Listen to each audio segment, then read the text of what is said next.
If you're a DevOps engineer or developer and you need to spin up Kafka cluster in Kubernetes, Strimzi is the best way to do it.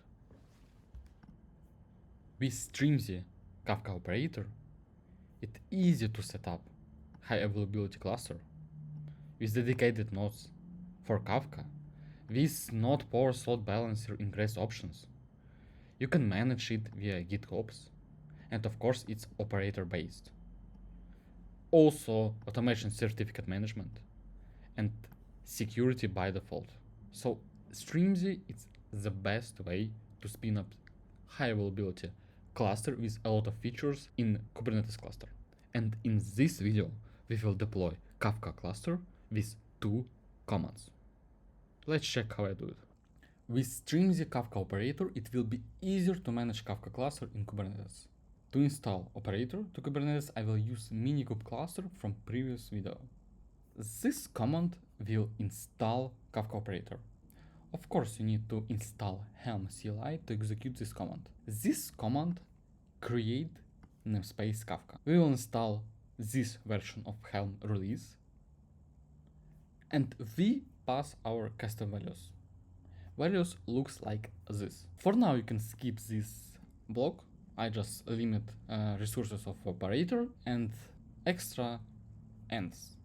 For now, it's required because for this version 0.45 and I think 0.47, you can check this link, exists bug where if you have version 1.33 of Kubernetes or bigger, operator will not start because of fabric library. It cannot find version. That's why it cannot start. So you need to pass it manually.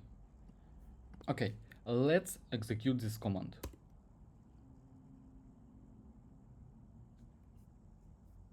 It takes some time to operator start.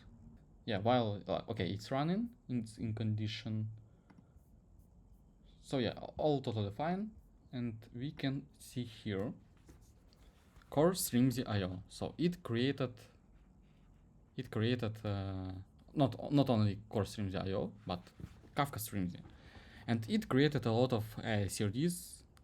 And here you can check what CRD and maybe read about it. For example, rebalance, not pool, mirror or connector, breach, Kafka topic and user, etc. So it created CRDs. So after operator deployment, we can deploy our cluster via CRD. To deploy Strimzi Kafka CRDs, we will use customize. Customize contains 2 files, cluster and Kafka users. Let's check what cluster contained. It contained node pool, Kafka node pool with this API version, and Kafka cluster with this API version. We name Kafka cluster like demo/Kafka. We should pass annotation to enable node pools and enable keyraft. In this version 0.45, it's required to use keyraft. Zookeeper is deprecated, so you can forget about it. In spec section, we will generate certificates for cluster and for clients, certificates for 10 years. For 10 years. Kafka exporter, we can skip it now. We don't need it for now, but in future videos, I will show you how to monitor Kafka cluster. And here's Kafka version, listeners, and authorization. Also for future videos. In future videos, we will spin up Kafka UI and schema registry. And simple configuration file like min instance replicas, etc. And for users, we need, for users and topic, we should create this thing to spin up entity operator. And now let's check what Kafka node pool contains. We use label of our Kafka cluster. Kafka node pool, we name it via main pool. 3 replicas, limits for memory and requests for memory. You can like GVM options also I pass it.